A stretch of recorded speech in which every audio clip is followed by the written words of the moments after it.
Tidak ada. Oke. Kalau tidak ada, silakan dimohon berdiri untuk ibu cek penampilannya ya, pakaiannya. Apakah kalian sudah rapi memakaikan atributnya? Duduk kembali. Ketua kelas, silakan dipimpin doa. Sebelum belajar, mari kita baca doa. Berdoa di luar.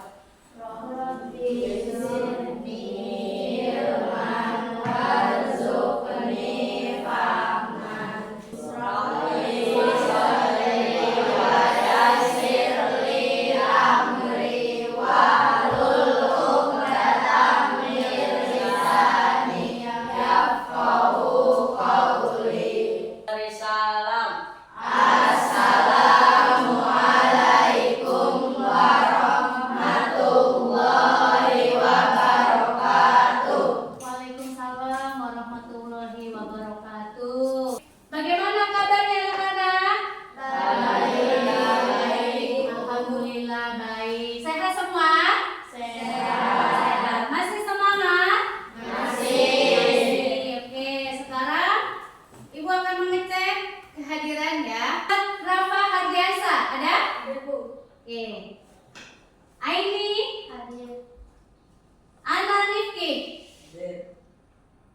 Arya Hafiz, oke. Bunga Lestari, Cynthia Noviati, Cempaka Kirenia Karima, Fatullah, Hana Pertiwi, Najwa, Putri Amelia, Putri Zahra, Rianti, Rasya, oh Rasya sakit, Rasya, Erlangga cepat sembuh ya, biar kita bisa berkumpul lagi, biar bisa mengikuti kegiatan belajar mengajar di sekolah. Amin. Sekarang dimohon berdiri untuk menyanyikan lagu nasional Indonesia Raya. Indonesia, tanah airku, tanah tumpah darahku. Di sanalah aku berdiri, jadi pandu ibuku. Indonesia, kebangsaanku, bangsa dan tanah airku. Marilah kita berseru, Indonesia bersatu. Hiduplah tanahku, hiduplah negeriku, bangsaku, rakyatku semuanya. Bangunlah jiwanya, bangunlah badannya untuk Indonesia Raya. Indonesia Raya, merdeka, merdeka, tanahku, negeriku yang ku cinta. Indonesia Raya, merdeka, merdeka, hiduplah Indonesia Raya. Indonesia Raya, merdeka, merdeka, tanahku, negeriku yang ku cinta. Indonesia Raya, merdeka, merdeka, hiduplah Indonesia Raya. Oke, dimohon duduk kembali. Tujuan pembelajaran hari ini, peserta didik dapat menemukan informasi dan dapat memahami isi artikel ilmiah populer dengan tepat. Untuk artikel ilmiah populer adalah karya tulis yang mengandung ilmu pengetahuan, ditulis dengan bahasa yang umum sehingga mudah dipahami banyak orang. Artikel ilmiah populer ditulis seperti sebuah jurnalistik. Artikel-artikel ilmiah populer umumnya digemari pembaca karena tulisannya berisi pengetahuan. Informasi dalam artikel ilmiah populer, informasinya yang ada dalam sebuah artikel ilmiah populer bersifat ilmiah atau mengandung ilmu pengetahuan. Ibu akan memberikan contoh tentang artikel sendiri. Silakan, ada yang mau tanya? Apakah kalian sudah pernah membaca sebuah artikel? Pernah? Karena artikel tersebut membahas tentang dampak sosial media baik cetak maupun elektronik. Oke, itu yang dimaksud dengan artikel. Artikel sendiri dibagi menjadi 3, yaitu artikel, ilmiah, dan populer. Ada yang tahu apa itu artikel? Artikel yaitu karya tulis. Untuk ilmiah apa? Ilmu pengetahuan. Untuk populer, disukai oleh banyak orang. Itu yang dimaksud dengan artikel, ya. Artikel, ilmiah, populer. Itu ada? Ada berapa? 3. Artikel apa? Karya tulis. Ilmiah, populer. Oke, ya. Di sini istilah artikel ilmiah populer ya terdiri dari 3 kata: artikel, ilmiah, dan populer. Kata artikel berarti karya tulis. Kata ilmiah berarti bersifat ilmu atau mengandung ilmu pengetahuan. Sedangkan populer sendiri berarti sesuai dengan kebutuhan masyarakat pada umumnya, mudah dipahami oleh orang banyak. Berdasarkan pengertian tersebut, ilmiah populer diartikan sebagai karya tulis yang mengandung ilmu pengetahuan dan ditulis dengan bahasa Indonesia yang ringan serta mudah dipahami. Artikel ilmiah pada umumnya diterbitkan di mana? Di media massa. Apa saja? Media cetak maupun media elektronik. Oke, Ibu akan memberikan sebuah contoh. Ya, Ibu minta untuk satu anak untuk membacakan sebuah artikel ilmiah populer. Mungkin di antara kalian ada yang mau maju untuk membacakan sebuah artikel ilmiah populer. Saya, Bu. Oke, silakan. Sapika. Indonesia negara paling kecanduan gawat. Pikiran rakyat menurut Kamus Besar Bahasa Indonesia, candu memiliki berbagai arti. Awalnya, coklat kekuning-kuningan yang diambil dari buah Papaver somniferum. Candu ini dapat mengurangi rasa nyeri dan rangsang ketuk serta menimbulkan rasa ketagihan bagi yang sering menggunakannya.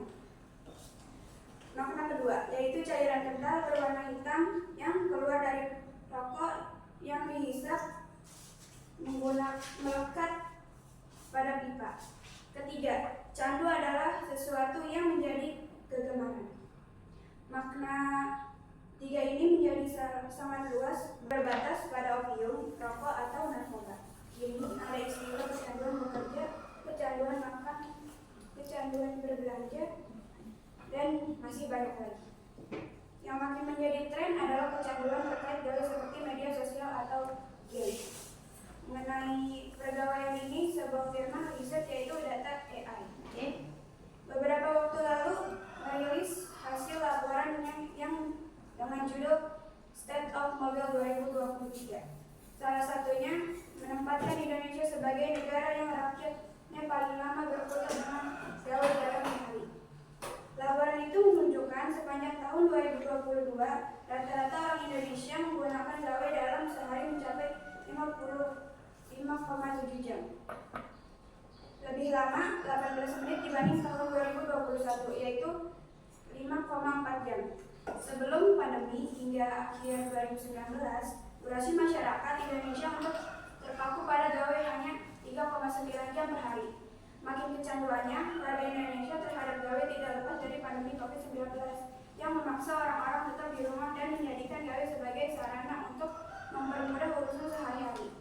Mulai dari belanja, bersilaturahmi, bekerja, berwisata, virtual, hingga belajar bagi murid TK, SD, SMP, SMA, dan perguruan tinggi. Selain Indonesia, riset data AI tahun 2022 juga menyebutkan beberapa negara yang warganya kecanduan gawai lebih dari 5 jam per hari, yaitu Brazil, Arab Saudi, Singapura, dan Korea Selatan. Namun hasil dirilis di Computer in Human Behavior. Oke, sudah? Oke. Terima kasih kepada Syafika sudah membacakan tentang artikel ilmiah populer. Silakan duduk kembali. Oke, untuk mengenai kesimpulan tentang apa yang tadi dibacakan oleh Syafika, artikel apa? Kecanduan? Kecanduan gawai, ya. Anak zaman sekarang itu sudah kecanduan. Apa sih kecanduan itu? Ketagihan memainkan handphone, ya. Bukan hanya remaja saja, mulai dari anak kecil sudah kecanduan gawai. Seperti kalian nih, biasanya lebih memilih HP, ya kan, dibanding makan, benar nggak? Benar, ya. Sampai orang tuanya juga, ayo misalnya sebagai contoh Syafika mau untuk sholat, ntar dulu, ya tuh disebut dengan kecanduan gawai. Dampak di sekolahnya apa saja? Anak gara-gara main HP jadi kesiangan, malas belajar, benar nggak? Benar. Waktunya tidur, ya. Jadi anak-anak itu apa? Tidurnya jadi begadang, main game, ya. Yang perempuan scroll media, entah itu TikTok, IG, ya kan? Jadi minat belajar baca, minat belajar untuk siswa itu sudah menurun. Kalian paham? Oke. Baik, di sini Ibu akan memberikan tugasnya ke kelompok. Satu kelompok yaitu ada 5 orang, ya. Di sini akan Ibu bagikan, ya. Silakan kalian diskusikan dengan teman kelompoknya, ya. Bagaimana jawabannya? Terus kalian mencari jawaban serta terdapat di paragraf berapa. Kalau misalkan ada yang belum paham, silakan, ya, bertanya sama Ibu, nggak usah malu-malu. Paham? Oke, Ibu akan membagikan soalnya tentang, ya, berkomunikasi dengan empati. Tuh soal dari artikel ilmiah, ya.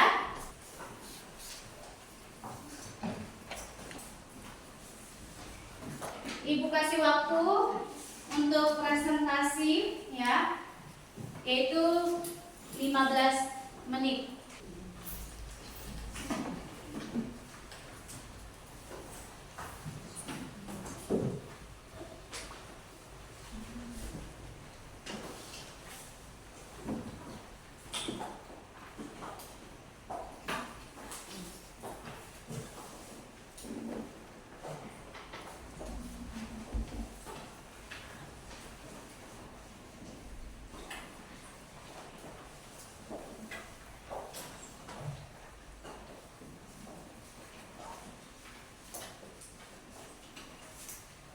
Diskusikan dengan kelompoknya. Apakah ada kesulitan? Tidak ada.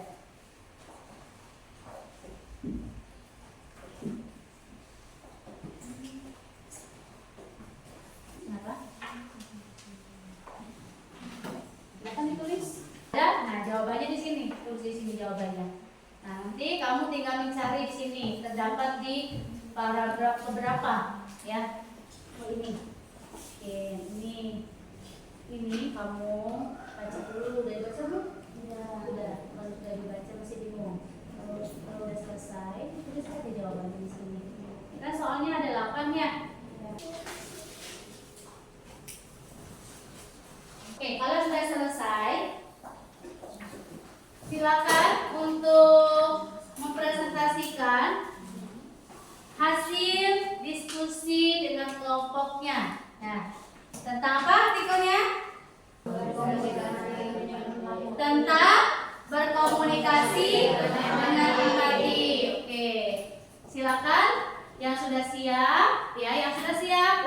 maju ke depan untuk presentasikan. Udah? Siapa yang mau maju? Ya, silakan yang mau maju. Tidak mesti kelompok 1, kelompok 2 ya. Sudah siap untuk mempresentasikan hasil diskusinya. Oke.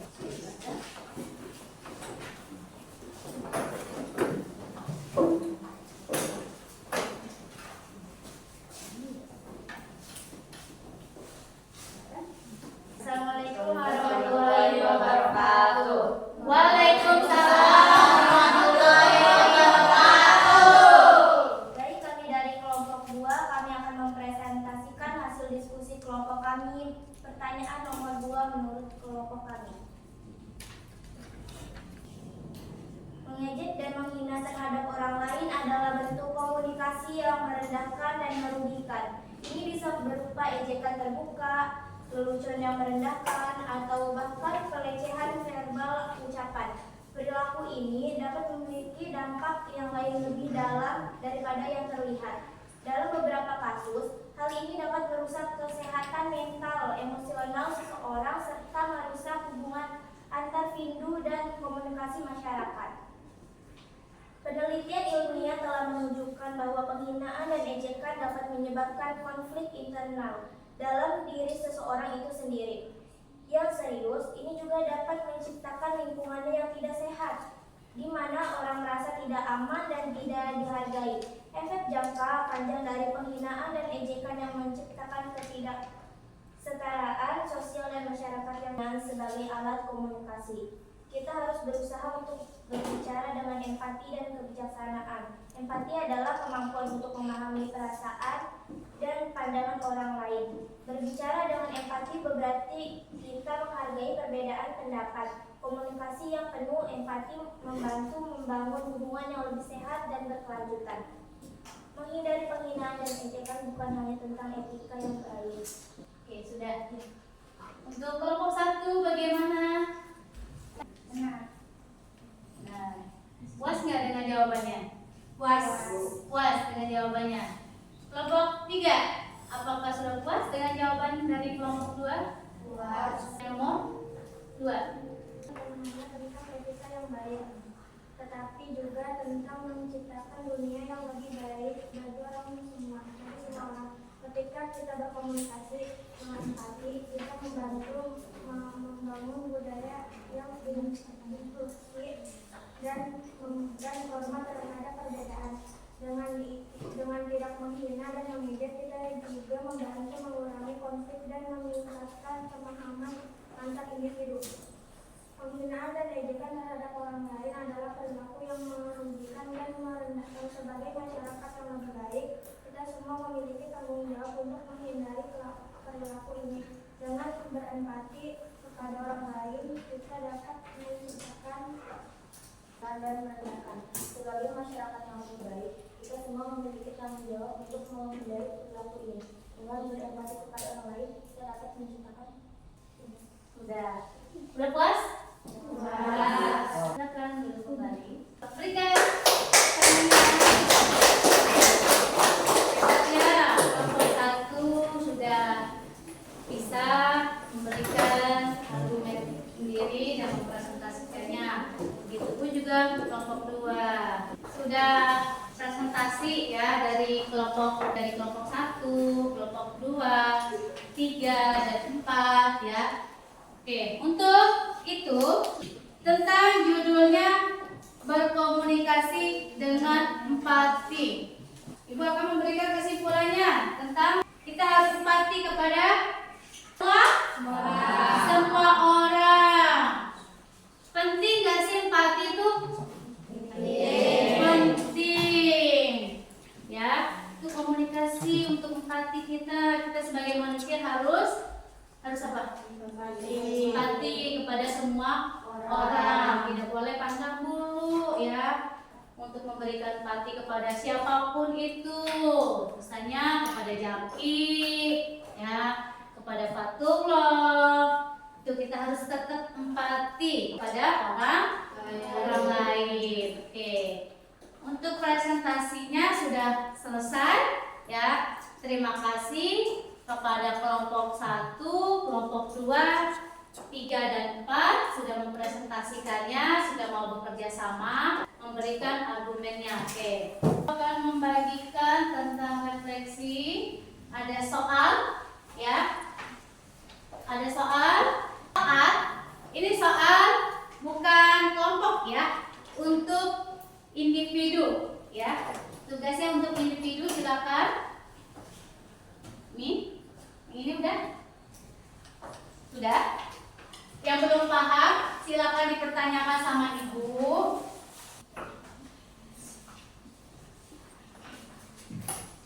Silakan diisi. Dibaca dulu dan diisi. Tugas individunya ya.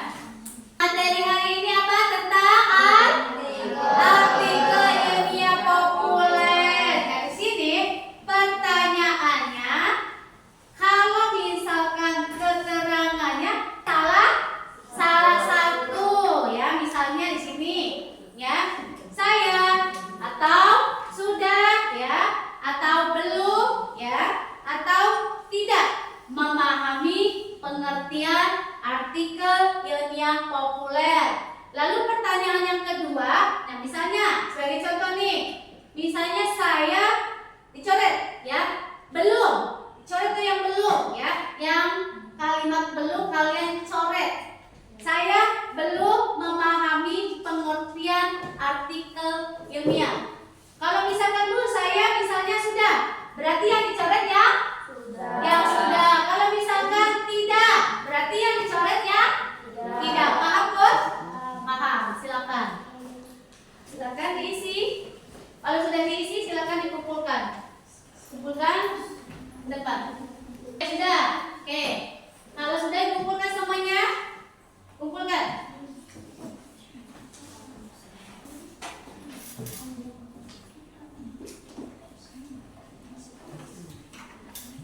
Oke, ini hasilnya Putri, hasil Putri ya. Oke, silakan kumpulkan. Udah, ada yang belum?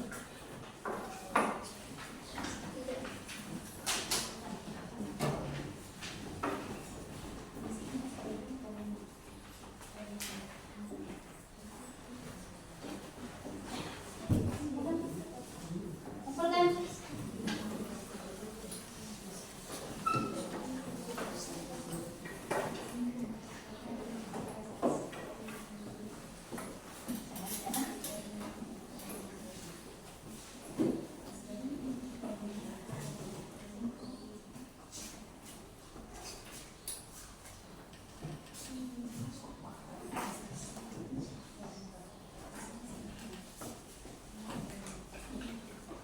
Oke, sudah? Sudah ya semuanya? Ada yang belum? Oke, ada yang belum. Oke, Ibu mau bertanya boleh nggak sama kalian? Boleh. Boleh bertanya nggak? Bagaimana sih tanggapan kalian mengenai ya tugas dan juga materi artikel ilmiah populer? Bagaimana? Apa Marsya? Menyenangkan. Marsya menyenangkan. Alhamdulillah, makasih ya. Ada lagi? Bagaimana untuk pelajaran hari ini? Seru. Seru habis. Oke. Mudah dipahami. Mudah dipahami. Oke. Ada lagi? Ada lagi? Sudah? Sudah? Oke, sudah. Alhamdulillah ya. Ternyata hari ini semuanya pada senang, mudah dipahami untuk materi hari ini, sudah paham juga ya. Berarti belajar hari ini tidak sia-sia ya. Walaupun mungkin ada yang tidak konsentrasi ya. Kita untuk berdiri dulu. Ya, untuk berdiri dulu. Kita stretching dulu ya. Mau stretching? Mau. Stretching P5. Oke, semuanya ya. Tepuk P5. Project pembuatan profil pelajar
materi berikutnya. Di sumber dari sumber media apa? Media cetak. Apa lagi? Elektronik. Oke? Hah? Media massa. Sudah ya. Untuk materi hari ini, alhamdulillah sudah selesai ya. Kita sama-sama nanti silakan untuk ketua kelasnya dipimpin doa ya. Silakan ditutup bukunya, kita persiapan untuk pulang.